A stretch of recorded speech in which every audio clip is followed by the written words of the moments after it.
Hello friends, hope you are well. Tech Man Pat here. Today we're talking Starlink. It's been announced in Australia. We're going to be getting it very soon, so let's talk through it. I thought people might enjoy a bit of a piece to camera, but we will be sharing my desktop because I've got a few things to discuss and I've got a few thoughts behind Starlink. Now, I've said in the past, Starlink is a great idea.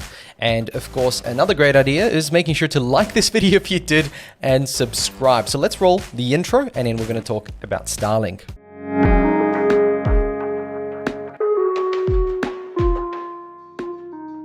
So if you're not aware, or you've been living under a rock, or you haven't watched any of my videos, Starlink is basically a satellite-like system for the internet. Now, what's different about Starlink compared to, well, any other satellite internet is that it's going to be running in low orbit, medium and high, but we'll talk about that in a moment. And the only thing you require at your home is a little dish, and you connect it up, give it power, and it automatically moves around and navigates to where the actual dish is. But we'll again talk about that in a little moment. And you pay a monthly subscription fee, and you of course pay for the actual dish, and you get internet. The idea is that it's very fast, latency low internet, and it certainly has proven itself in America. And so it's coming down to Australia, and it's going to solve a lot of problems, but it's not going to solve problems for everyone. And this is why the reason I wanted to make this video. So now Elon Musk is the gentleman behind him. I'm not sure if you've heard of Elon Musk.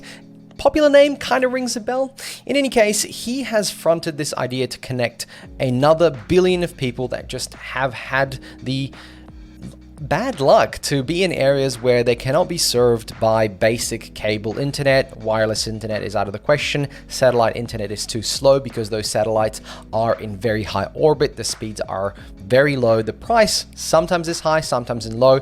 In Australia, it's fairly low, around $34 for satellite internet, but the actual data cap is very low. We'll talk about that. We'll jump onto IT News article about that because they've got some great information.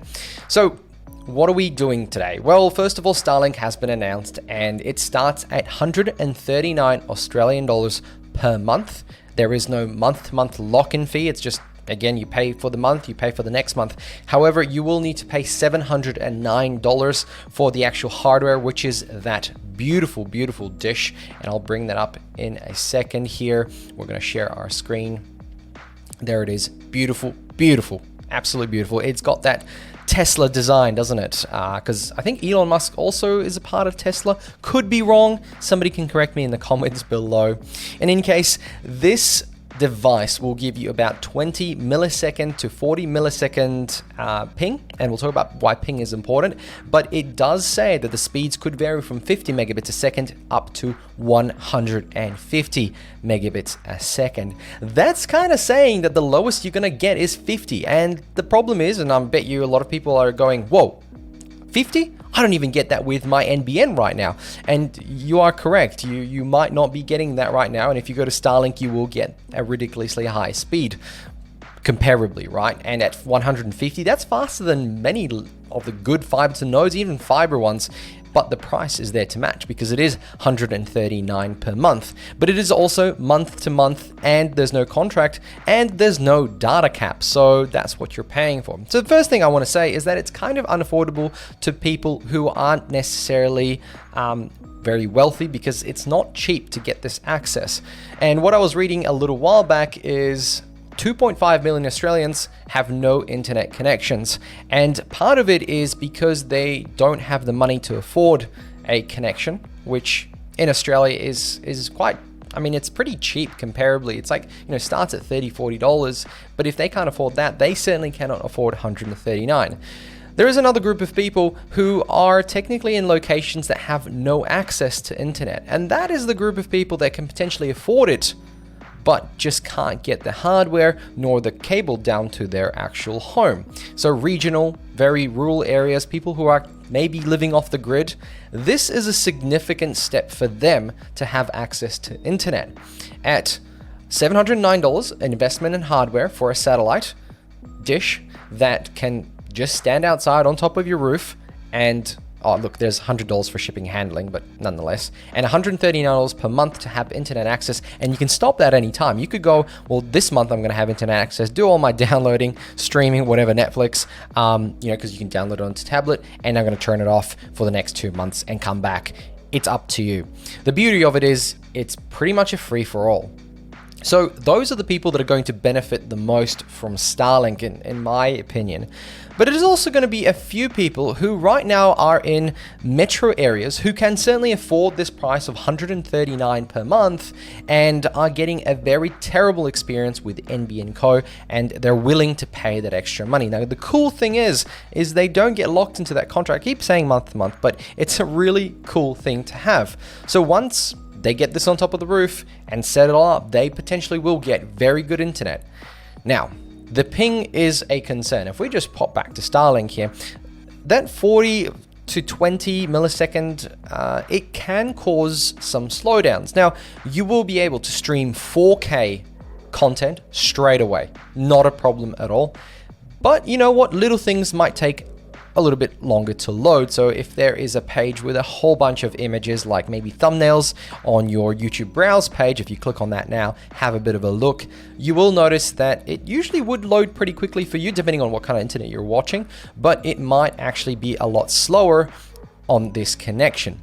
Gaming wise, there is a Linus Tech videos that I can link below. He did a bit of gaming on it, and yeah, I mean, it's doable. It is comparably to someone who has had zero to no access to the internet, or very poor access. This is going to be a huge jump in quality. You will be able to stream all the content you need and all the videos and do all the work. The upload apparently is about 20 megabits a second, which is fantastic, but is also sort of the bare minimum, but it will get everything done maybe a little bit slower. You know, they did reduce, NBN Co did reduce the speeds down to 20, the upload speeds, and that, I was very upset about that. I'm actually paying extra. I'm paying 110 now just to get 40, and I mean, this is offering 139, no data caps, and you know, it's satellite. I can bring it with me. I could go camping as long as you've got the power, because this little power brick, if I just scroll down below, is a 90-watt power brick. This is not your standard power over Ethernet brick. It is actually a lot more.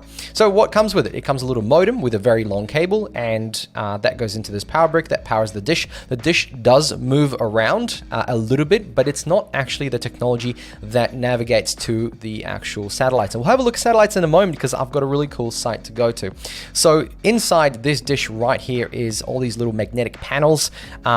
Basically, at the end of the day, they can navigate themselves digitally or via a current and point themselves directly at the actual satellites in the sky. Again, there is a better video linked below to explain that, but it's not the mechanism that moves around that will actually navigate to the actual satellites that fly by. So you get a companion app with it, and the companion app lets you set it all up and connect it and basically help you with any troubleshooting. This is a very much DIY project. Like, you know what? If you're living out in the farm, or maybe you have a holiday house, this is for the wealthy, right? But if you have a holiday house, take it with you. You can pay for 1 month that you're there. You'll have great internet access, and off you go, especially if you don't have any mobile access in that area. Now, I keep banging on about latency, but I have to say this is the lowest latency you can actually get right now, comparably to any other satellite internet. And that is why Starlink is a good bet to get a better connection and better internet. Now, IT News have a little article, I'll link that below, and they talk about how much it's going to cost. So 139, 159 NZ. I'm not sure why it's more in New Zealand dollars. I think it's 1-to-1 at the moment with Australia. It doesn't really make much sense.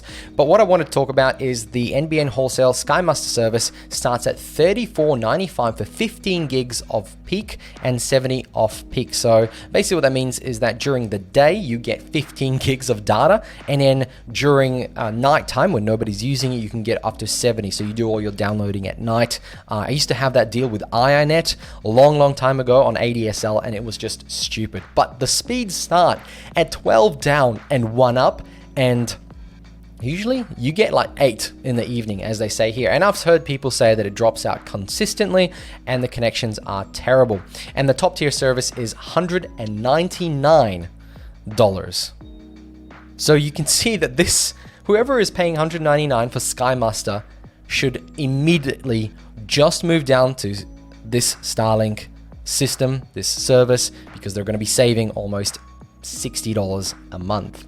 Now, when is this going to be available? Well, it says that it's mid to late 2021 in my area in Western Australia, but I was on a little website called it's called Leo Labs, but we're going to navigate to it now. This is a website that can show you all the satellites in the air right now.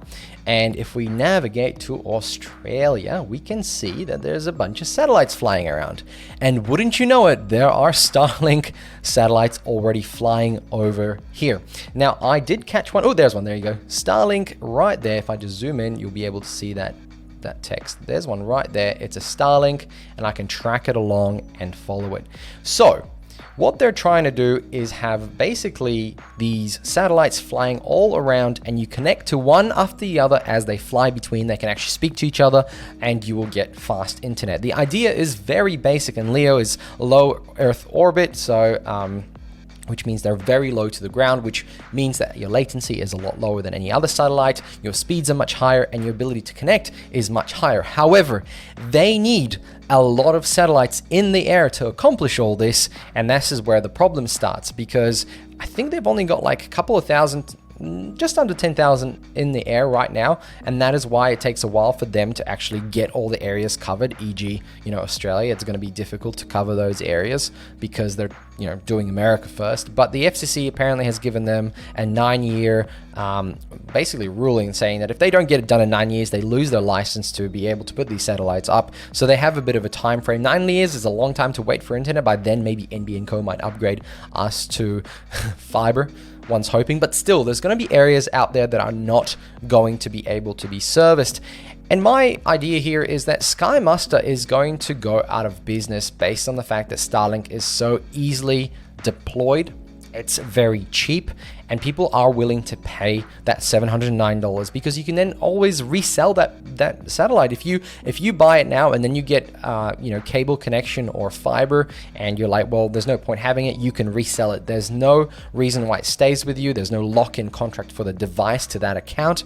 It's a device you use, you connect, and off you go. That is the beauty of this product, and it will mean that there'll be people out there who go, you know what, I don't need a cable connection anymore. My house here in the rural area that it is, I don't care anymore. I just don't care, and I'm not gonna work with Sky Muster, and I'm not gonna work with NBN Co anymore. Now, last thing I want to mention is that the lifetime of these satellites is 4 to 5 years, and every time they end their life, they need to burn up in the atmosphere. Obviously, having 30,000 of these satellites floating around the planet is not the best thing. And of course, there is a reason to be concerned in regards to trash. Now, burning up in the atmosphere probably won't cause too much trouble, especially if it's over 3, 4, 5 years.